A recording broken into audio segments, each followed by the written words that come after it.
clubs and good stuff.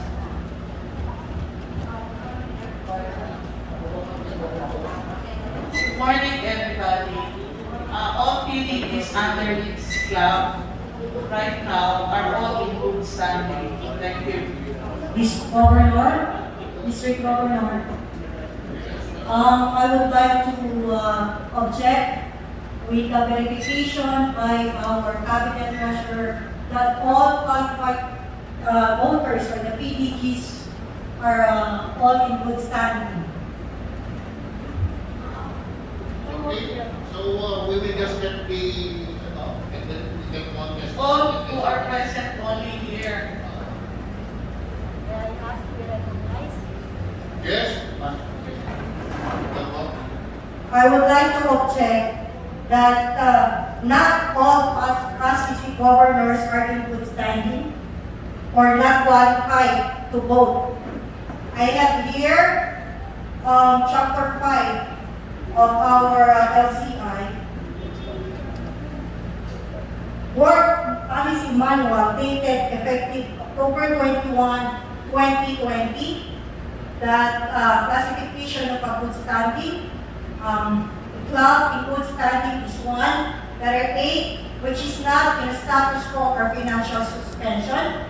Letter B, which operates in accordance with the provision of the International Constitution and bylaws and international work policy. Letter C, which has district, dues and fees paid in full. Number 2, no unpaid balance of international dues greater than $10. And number 3, no unpaid Lions Club's international account balance greater than $50 outstanding 90 days or more. I have here the latest of all the LCI monthly transactions that there are only, how many ang natin qualified? So I think Tres, we have here, I would like to show you, and District Governor, may mga unpaid balance, yung mga past District Governors and their home club.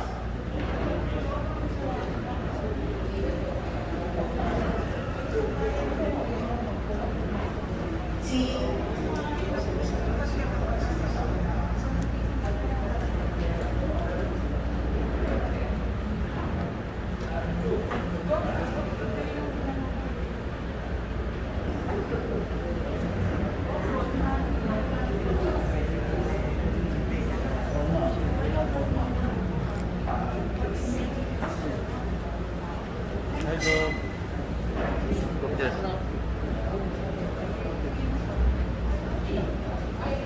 Sana sinabi mo doon sa tabi ni Gob Santi. Ha? Sana sinabi mo sa tabi ni Gob Santi. Ano?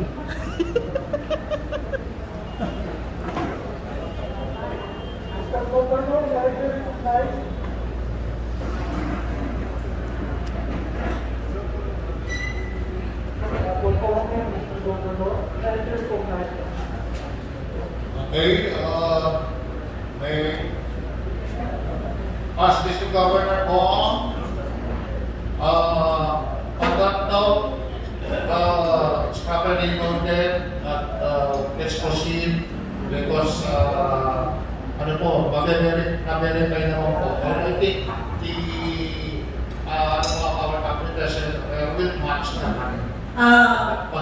Governor, I think I object to the election unless it was verified. Kasi po, ang requirement natin to vote, kailangan po ay in good standing tayo. Kung i-allow natin i-vote without the verification, ito mismong agenda mo, go. Nakalagay kasi sa agenda mo, verification that all qualified voters and their home clubs are in good standing. May questions po ako doon sa mga in good standing. So, kailangan po, i-verify muna ng ating pag-press. So you're questioning po yung clubs na good standing? Yes. So, Yun po, hindi tayo makakapag- So, yung good standing, ang pinag-question nyo, hindi yung not in good standing. Yung not in good standing. So, yung mga good standing lang, ang pwedeng bumoto. Yes. Okay. So, required po tayo na yung in good standing lang ang pwedeng bumoto. Yes. Sige. May I request Governor June that our top press by club, by PDG, sabihin po kung siya po ay qualified to vote. Okay. Okay.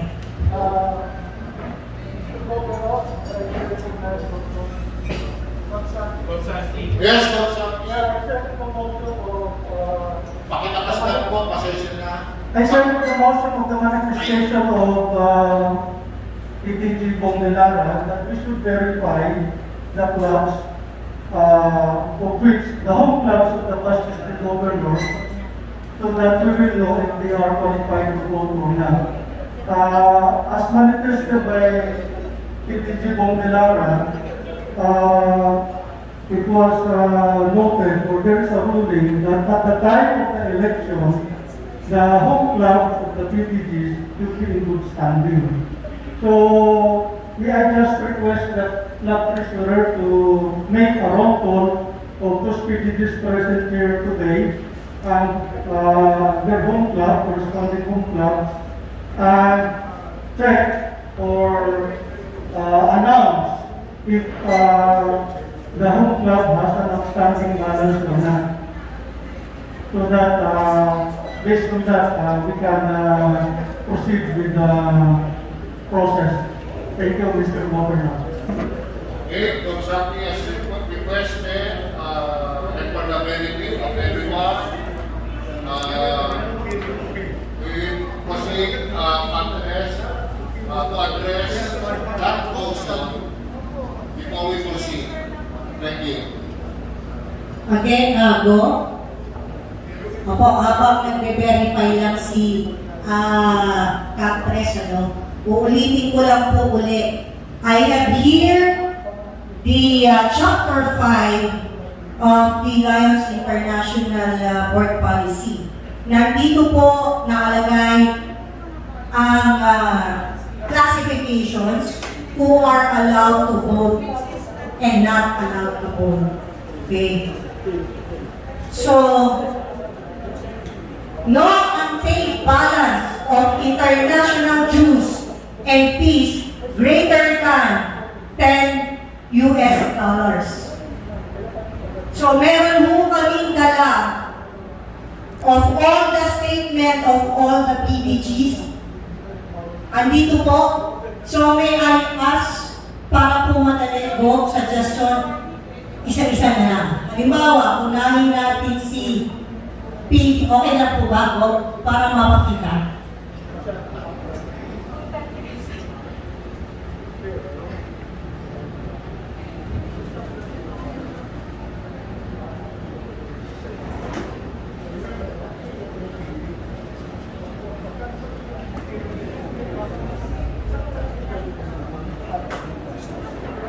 Meron period na kayo. Para kang may period to file. Kung yung halimbawa, halimbawa ka na.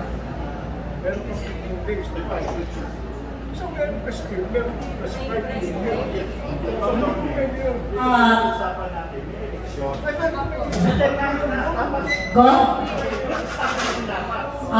Go? Sherman? Isa-isa lang. So, Sherman? Go? Usap ko.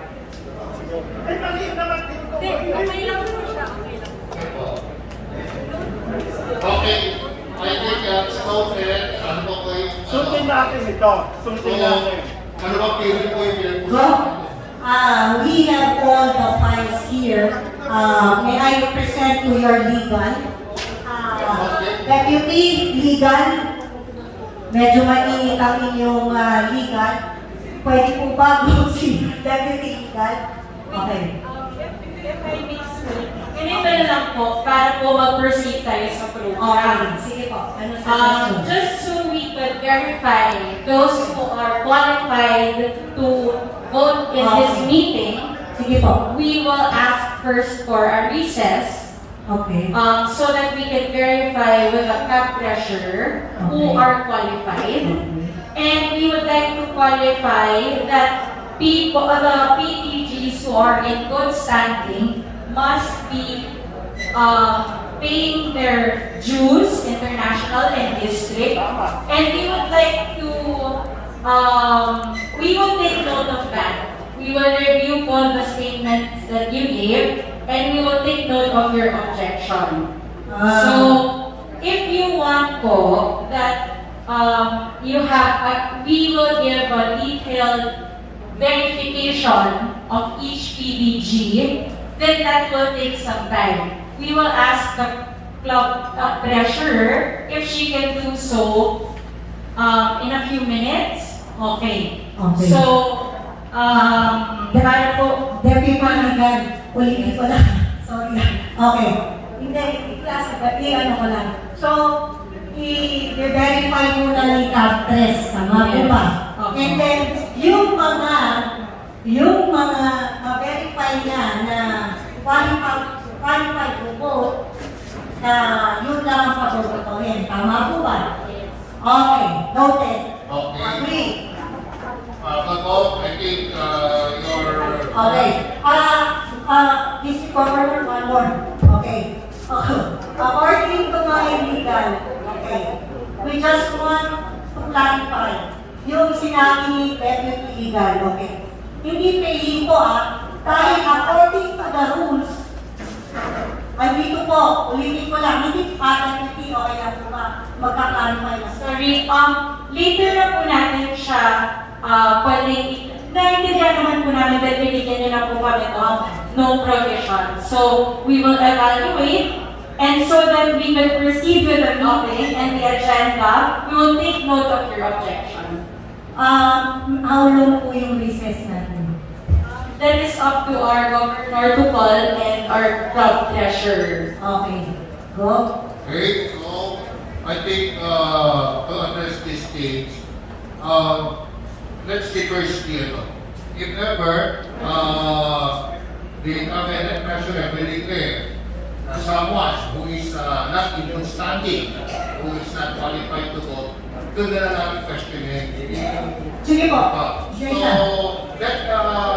let us proceed so that our cabinet treasurer to deliver this Sir, information isa-isa. before we So, maano na yan siguro, dahil nag-discussion tayo, siguro na ano na niya, na-zero in na niya kung sino ang Go. Suggestion lang po. Hawa, no? Natin kay Go Aquino. Yes. O, diba? Para isa-isa na. Paano na tayo? Okay. A suggestion, Assistant Governor Ed, can you help us? Hindi. Hindi saan? Actress, may we ask you to verify past District Governor Ed Aquino if he is qualified to vote or not? So, you are yung status ng club ni ano?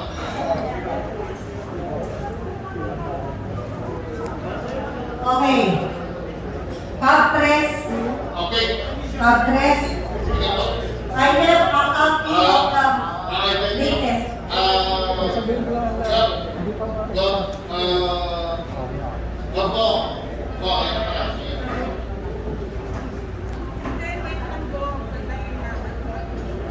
Buksan mo yung my LCR.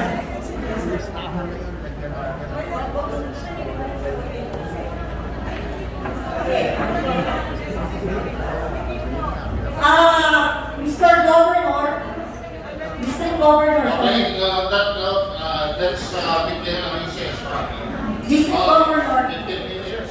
Okay, so I I want think- to resolve that issue. Mr. Governor, I think our cabinet treasurer doesn't want to verify because she has her own opinion with regards of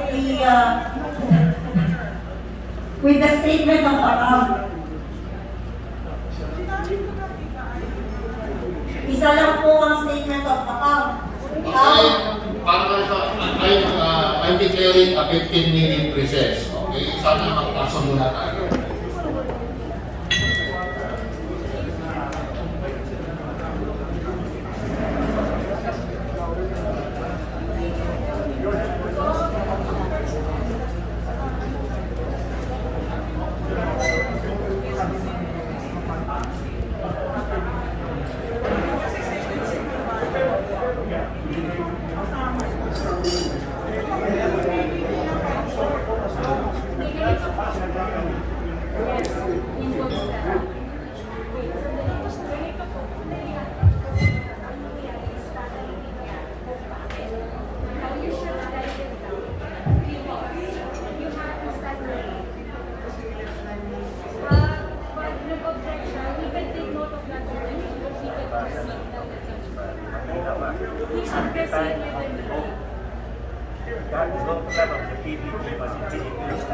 Okay.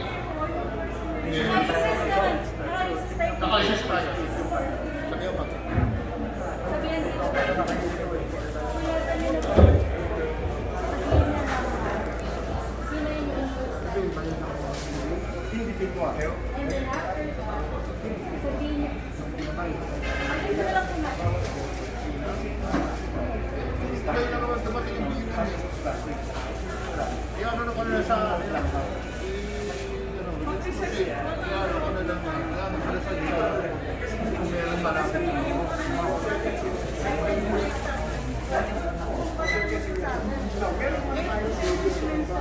Okay,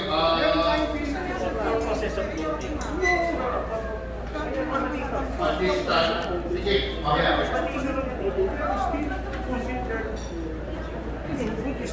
Dahil meron period to pay. Dahil there is a period to pay. Kahit na yun ang purposes of kahit ang purposes of probation, that is a period to pay. No, parang lang halimbawa ikaw ay convicted na guilty halimbawa, you still have right. Okay. Hindi po pwede dahil pero remember meron mag-standing sila ng first semester. Pwede they can move. Walang problema. Sa kanila ginagawa.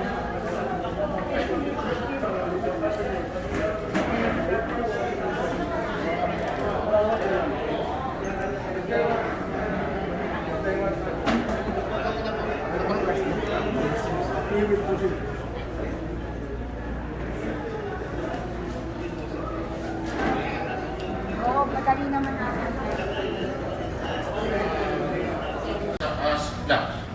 May I turn over the microphone to our cabinet treasurer. Okay. Yes, Cabinet President, yes, Ramirez. I would like to inform everybody that all PDs under their own club are in good standing. We have a period to which to pay dues of international, and within that period, they are still remain in good standing as of now. Thank you. District Governor, I object with the, God, can I ask our legal counsel, Attorney Sabata, to answer all those or your queries? Noted, proceed. there is no objection and seconded your, District Governor. Noted. Noted on the second. Oh, Noted. okay, noted, noted that there's an objection of all, as declared by the cabinet measure that all PVGs are, qualified to vote. Noted. Okay. District, Noted. District Governor would like to rule on the, objection, District Governor. Noted, sir. Noted. Okay, remember, may I say something, without delaying this election, if ever, let's proceed, if ever you have objections or queries, this is properly reported. If ever you have questions after this tapos natin ko, we can just proceed and then for your confirmation, proceed tayo kung ano yung idol to, kung sa violation about the law. We will elevate these to Namis International, especially to the legal department, for their opinion. So, the objective now is for us to nominate and then upon the vacancy that was set by the late First Assistant Governor Meneses. Okay? So, can we proceed now? Assistant Governor, one more thing that we recognize. Okay. Can I ask your permission that my legal counsel to be recognized? Just to read the letter from LCI from the legal Kingsbury. I think your cabinet secretary also received this letter. Rodel Bananes. So may I ask permission that my legal secretary and my legal counsel receive? Okay. Let's go. How many yan? Isang page lang po. Galing po ito sa LCI, sa legal ng si Kingsbury po. Meron po kayong kopya nito. I think, copy furnish po ang tabs. Since there's no, For the transparency, for the sake of the PM, your Governor, may I ask a permission that this letter from the LCI be read by my legal counsel, Governor. Mr. Since may copy lang ako, pwede rin ako, let's proceed na lang. Governor, I know and I believe on the PIAC that, as you have said, our former first vice governor, Meneses, believes in professionalism, integrity, accountability, and transparency. Ito pong pini-question lang namin, we just want to be transparent sa lahat ng mga layos na nandito. I'm just asking a permission na babasa po ito para po sa ating lahat at tayo po ay ma-well-informed. I think, Kung ito po ay hindi natin mababasa, I think hindi naman po matutuwa. Di ba? Okay. Yeah. Thank you po. This was from Kingsbury. Copy furnished the legal Lions Club CO1D2, Lion Hotel Bandares, and legal counsel officer. Dear Lions Kapulaman, as an initial matter, with respect to past international officers entitled to cast a vote during a meeting to fill a vacancy, the International Constitution, Article 5, Section 1 provides, the officer of this association shall be the president, immediate past president, first vice president, second vice president, third vice president, who constitute the executive officer. International directors, district governors, administrative officers, and such other officers as may be designated by the International Board of Directors. As you can see from the officers listed, the past international officers include all past international presidents, past international directors, and past district governors who are currently members of the district, provided they are members of Lions Club, which are in good standing within the district at the time of vote. They must be permitted to participate in the vote, unless otherwise provided in the district constitution and bylaws. There is no provision prohibiting other individuals from attending the meeting called to fill a vacancy in the office of the first vice district governor. However, please note if any individual not entitled to participate in the meeting are present and voting in this matter, such action may result in a complaint under district dispute resolution procedure, and may result in the meeting and any decision rendered and being declared null and void. Therefore, we recommend only those provided for in the mandatory provisions of the standard district constitution and bylaws participate in the voting process. I thought I have provided guidance in this matter. And the good standing of a club is one which is not entitled for financial suspension. B, which operates in accordance with the provisions of international constitutions and violates and international court rights. C, which have this paid in full, and 2, emphasis, no unpaid balance of international dues is greater than $10 and no unpaid Lions Club international account balance greater than $50 outstanding na yung pay for. Okay, Thank you, Governor. okay, so, yeah. Something to say. Speaking on behalf of the legal department of the district, we would duly take note of what was mentioned. Please furnish us a copy of said letter, and that is duly noted. Thank you very much. Okay, I think we can proceed now without further delay. So, the next, before I proceed, I just would like to recognize the presence of past Council Chair Rodi C. and past District Governor Imelda Flores. Chair of past District Governor Lily De Guzman and past District Governor Yes Macali. Ding Rosa. And past District Governor Ding Rosa. Ding Rosa. Pasensya na po, malabo po tayo. Okay, so, Dobleo. Dobleo. Governor, again, Dobleo. one more time. For the purpose of the PIA,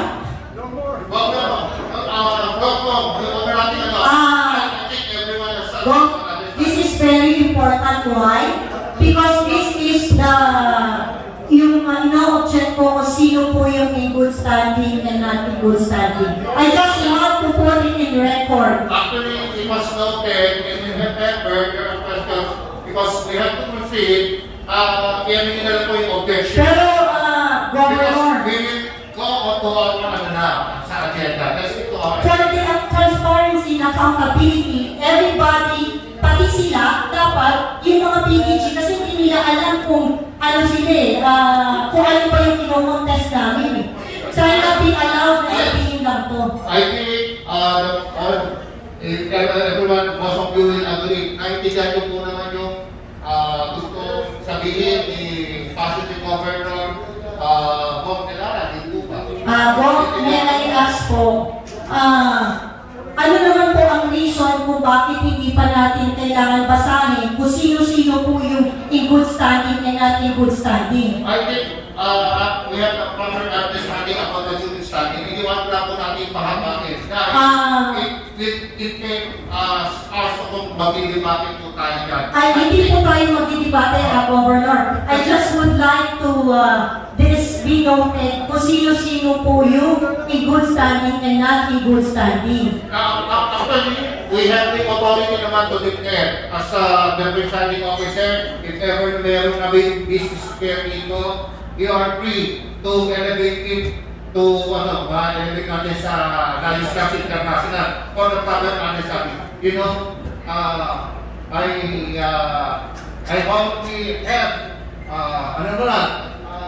at least hindi po naman po masasagot lahat. Governor, ay gusto ko lang po ma-put in record. I'm asking, please, for accountability and transparency. Gusto lang po namin sabihin kung sino po yung in good standing and not in good standing. I think our cabinet president has also Meron po bang mawawala sa atin kung babasahin ko pa ito? Wala pa hong 1 minuto para lang maintindihan ng lahat ng layos, Governor. kung ano po magiging declaration na ginawa niya ay adapt ng aking cabinet officer. Governor,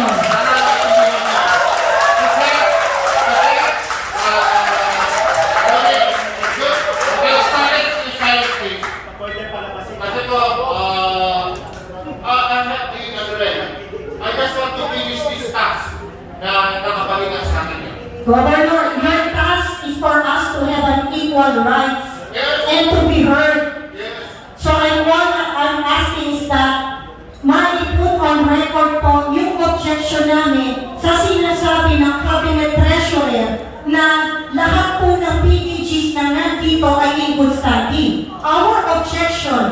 is that not all PDGs here are in good standing to vote.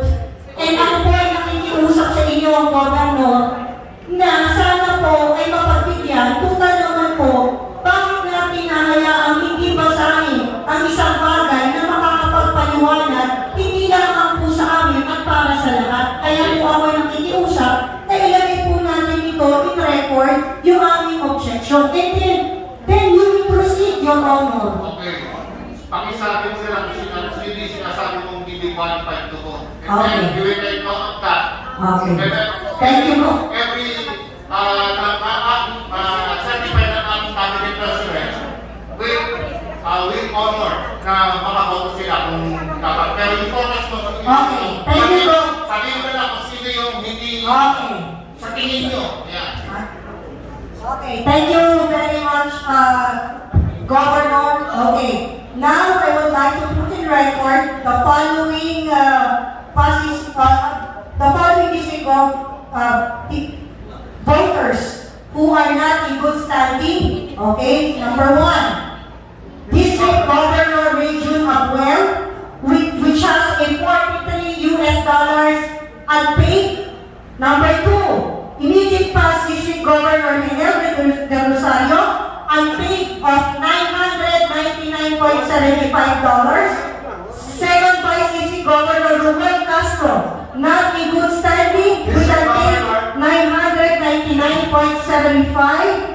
Past District Governor Remy Pangan, who is not in good standing, with an unpaid of $881.50. Past District Governor Jesse Macali, not in good standing, $1,626.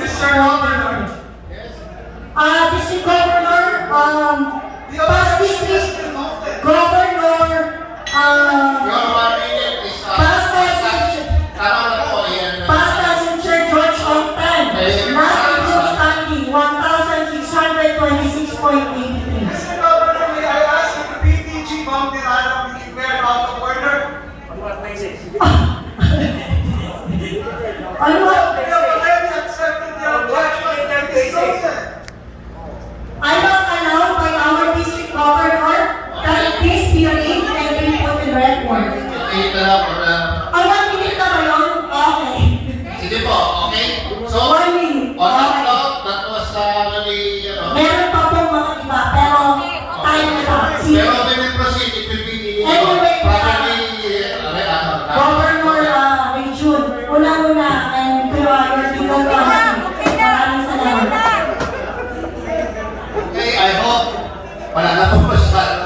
Okay, let's proceed. Salamat, Bobo. Governor, Are we allowed to be recognized? Past District Para Governor, responsing. Santi Limas asked to be recognized first. Yes. That's it. Thank you. I think the governor has duly noted the objection of Past District Governor Bundilana.